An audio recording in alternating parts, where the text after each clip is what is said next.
Now let's talk about the events in central London yesterday and ask the question, do we have two-tier policing in the country? Well, GB News viewers can see footage on your screen now that was posted on social media by the Metropolitan Police yesterday afternoon.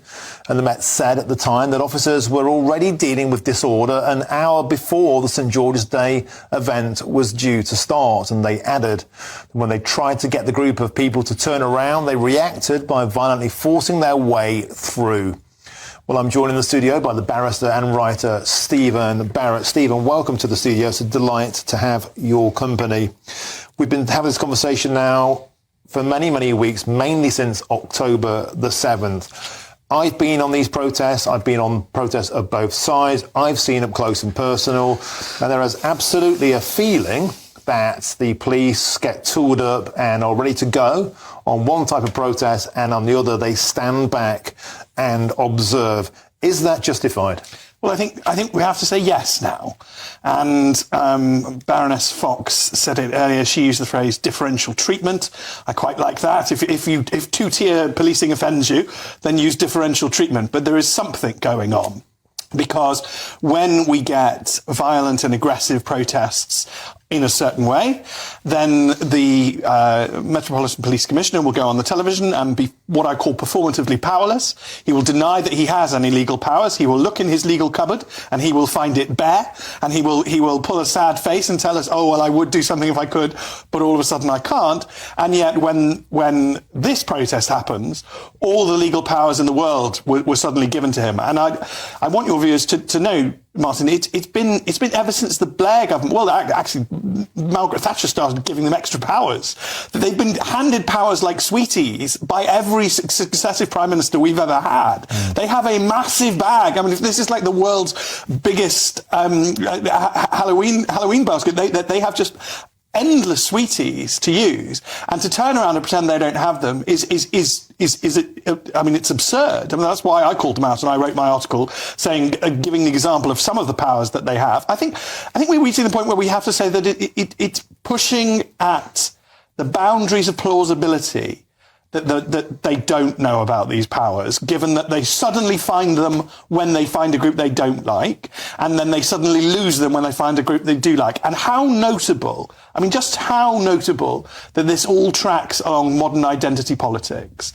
and that certain groups who are clearly considered at the bottom of the pyramid in identity politics, i.e. white working class men, are more than, piled in on, but certain groups who are elevated in that, that rather odd political structure, get the benefit of it. And I think, that isn't free, that isn't fair, that is not the rule of law. Now, we've contacted the Metropolitan Police for comment throughout the day. They haven't got back to us yet, but of course they would deny these allegations strongly. They would say, and I've talked to them myself, I've implored them, Stephen, to arrest men at the pro-Palestine marches who were projecting those images onto Big Ben. They didn't want to do anything about that. I implored them to arrest men with full face balaclavas on at those marches, and they definitely didn't want to get involved, and there were no signs of horses or riot shields. But then they would say that the people on St George's Day were looking for trouble. They would say that, wouldn't they? But I spoke with a bunch of them yesterday who said that wasn't the case. What are they meant to do? Are they in a bind? No, they are meant to police us all in exactly the same way.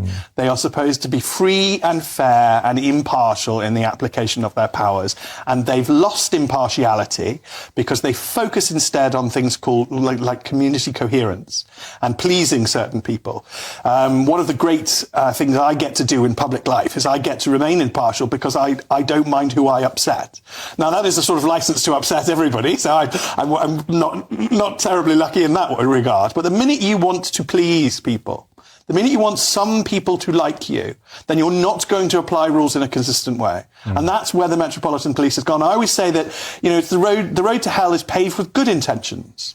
So, they see groups and they want to please them, and they want them to not feel punished. They want them not to feel victimized. They want them to feel that we are the good guys.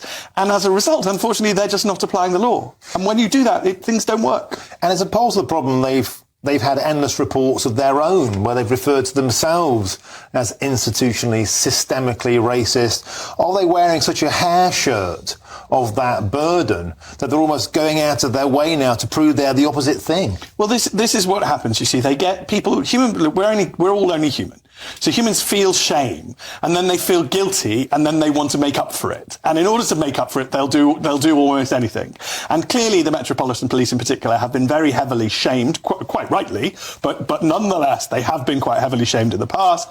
And then they try and make up for it, and what we end up with is unequal policing. And I do question how much longer the British people will tolerate unequal policing, because it is so contra to everything that we believe. I mean, I had cause to read the Peelian Principles, and Robert Peel believed in equal policing, and the only reason we have a police force is to have equal policing.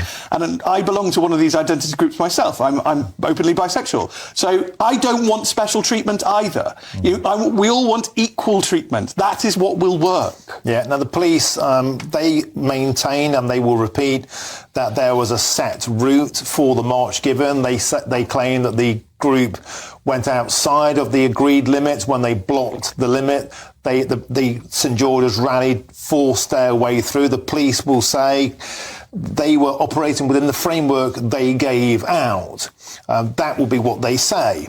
And they say the same thing on the pro-Palestine protest. There's an agreed route, and if you break it, they are entitled to enforce that. That's what they would say. But they don't. You see, I don't, unfortunately for the Metropolitan Police, I don't have the memory of a goldfish. And we have seen the pro-Palestine marchers go off the route. We saw an impromptu, what was it, Al-Quds demonstration.